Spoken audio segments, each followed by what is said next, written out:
नमस्कार दोस्तों, स्वागत है आप सभी का सुपर आईएएस पर। एक बहुत ही मेजर डेवलपमेंट सामने आ रही है। इंडिया के कई सारे जो बड़े बड़े मेजर बैंक्स हैं, which includes SBI, Punjab national bank, bank of Baroda, bank of India और even central bank of India, इन्होंने जो रुपी में इंटरनेशनल ट्रेड करने का प्रस्ताव था वो करने से इनकार कर दिया है। आप लोग यहाँ पे देख पाएंगे, ये वाली जो खबर है ये कल सामने आई थी। लार्ज इंडियन लेंडर्स शन the rupee mechanism in Russia trade.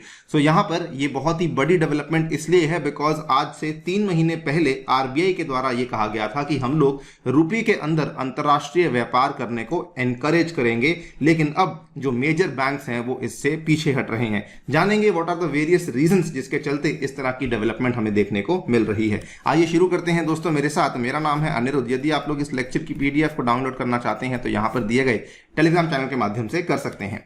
All right, आज से एग्जैक्टली 3 महीने पहले की बात है। आप यहां पे देख पाएंगे 11 जुलाई को आरबीआई के द्वारा एक बहुत ही बड़ा मूव लिया गया था। इनफैक्ट कई सारे इकोनॉमिस्ट के द्वारा इसको एक मास्टर स्ट्रोक भी कहा गया था, that this mechanism for encouraging the international trade settlement in rupee, इसके चलते जो रुपी का यूजेज है वो इंटरनेशनल इकोनॉमी में और भी ज्यादा बढ़ सकता है। और आरबीआई ने यह सोचा था कि क्योंकि हमारे जो ट्रेड टाइज है वो रशिया के साथ बहुत अच्छे हैं, सो दैट हम लोग ये वाला अगर मैकेनिज्म लेकर आते हैं तो उस केस में हम लोग जो यूएस डॉलर और जो यूरो है उसको बाईपास करते हुए हमारे व्यापार को मेंटेन कर सकते हैं। ये सभी चीजों के अंतर्गत ही 2 ऐसे बैंक्स थे भारत में जिनको की आरबीआई के द्वारा अप्रूवल मिल चुका था रुपी ट्रेड करने के लिए रशिया के साथ, रशिया की रूबल करेंसी में। आप लोग यहां पे देख पाएंगे UCO bank became the first lender to get RBI approval for rupee trade. खबर है 22 सितंबर की।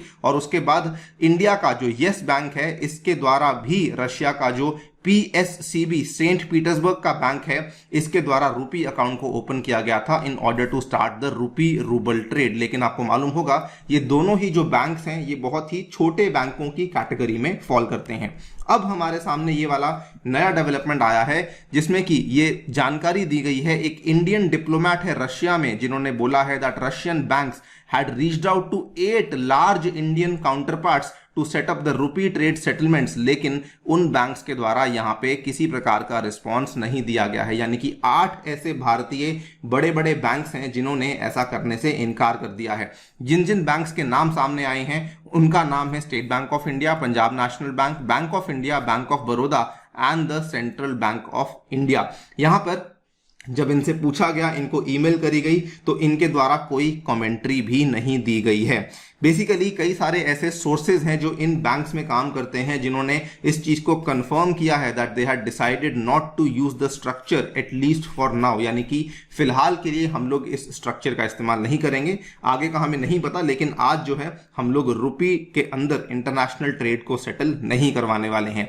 इसके पीछे कारण क्या क्या है? कारण मल्टीपल है। नंबर 1 रीजन यहां पर आता है, एक सीनियर एग्जीक्यूटिव है एक बड़े बैंक में, उन्होंने कहा कि अगर हम लोग रुपी में सेटलमेंट करते हैं it could be a violation of some of the sanction rules जो कि यूएसए और वेस्टर्न कंट्रीज के द्वारा लगाए हुए हैं रशिया के ऊपर। उन्होंने कहा द वेस्टर्न नेशंस हमारे ऊपर भी सैंक्शंस को लगा सकते हैं और उसके चलते हमें काफी मेजर बिजनेस और रेपुटेशनल लॉस देखना पड़ सकता है। उनको इस चीज की भी चिंता है that their businesses could be disrupted if targeted by sanctions. और पर्टिकुलरली ये वो वाले बैंक्स हैं जिनकी आपको ब्रांचेस यूएसए में और वेस्टर्न कंट्रीज में देखने को मिल जाती हैं। फॉर एग्जांपल अगर आप देखेंगे तो यूएसए में आपको SBI, bank of India, bank of Baroda की ब्रांचेस, देन एसबीआई कैलिफोर्निया में बहुत ही बड़े लेवल पे प्रेजेंट है, इसकी मल्टीपल ब्रांचेस आपको देखने को मिलती हैं। उसके बाद यूके में भी आप देखेंगे तो एसबीआई है, बैंक ऑफ इंडिया है, बैंक ऑफ बड़ौदा है, देन इवन यहां पर जिसका नाम सामने आया है पीएनबी भी है। तो ये सभी के सभी वो बैंक्स हैं जिनकी बेसिकली प्रेजेंस हमें वेस्टर्न कंट्रीज में देखने को मिलती है।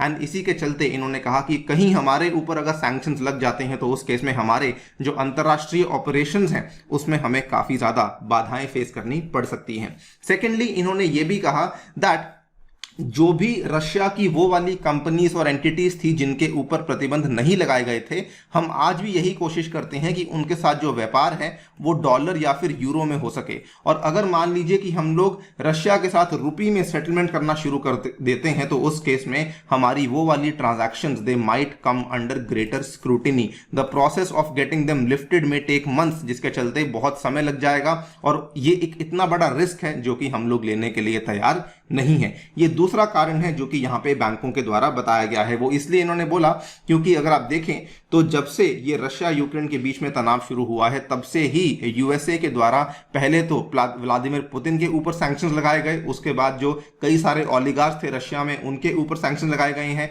रशिया के जो बड़े बड़े बैंक हैं जैसे कि स्बर बैंक हुआ और उसके जो अलग अलग सब्सिडरीज हैं उनके ऊपर भी सैंक्शंस लगाए गए हैं। आप लोग यहां पर भी देख पाएंगे US sanctions, Russian officials, oligarchs, Putin's mega yachts, इन सभी चीजों को रशिया की जो चीजें हैं इनके ऊपर यूएस और वेस्टर्न कंट्रीज के द्वारा सैंक्शंस को लगाया गया है।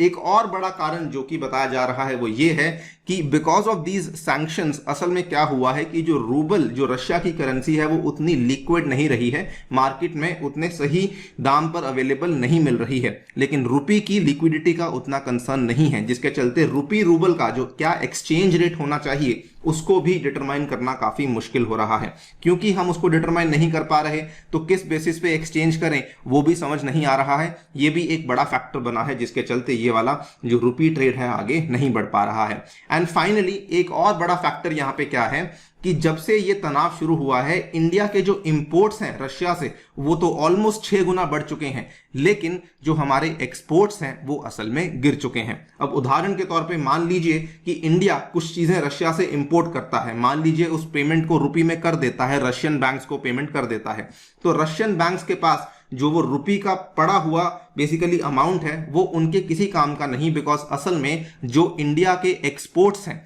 रशिया को वो काफी कम है, जिसके चलते रशियन बैंक्स इस चीज को लेकर बहुत ज्यादा इंटरेस्ट नहीं दिखा रहे हैं। सो जब तक ये ट्रेड इम्बैलेंस भी ठीक नहीं होगा तब तक जो हमारा बहुत ज्यादा रुपी का पेमेंट जो हम करते हैं रशियन बैंक्स को, उसका बहुत बड़ा एडवांटेज देखने को नहीं मिलने वाला है। So these are the various factors जो कि देखने को मिल रहे हैं, जिसके चलते जो मेजर बैंक्स हैं, जो बड़े लेंडर्स हैं इंडिया में, वो लोग इस रुपी ट्रेड के मैकेनिज्म से दूर भागने का प्रयास कर रहे हैं। अब क्या आरबीआई का रुपी ट्रेड का जो मैकेनिज्म है क्या वो फेल होने वाला है? It is too soon to say, because RBI ने रिसेंटली ये भी अनाउंस किया था कि हम लोग बेसिकली रुपी में जो होने वाले एक्सपोर्ट्स और इंपोर्ट्स या फिर ओवरऑल जो इंटरनेशनल ट्रेड है उसको इंसेंटिवाइज करने का भी प्रयास कर रही हैं।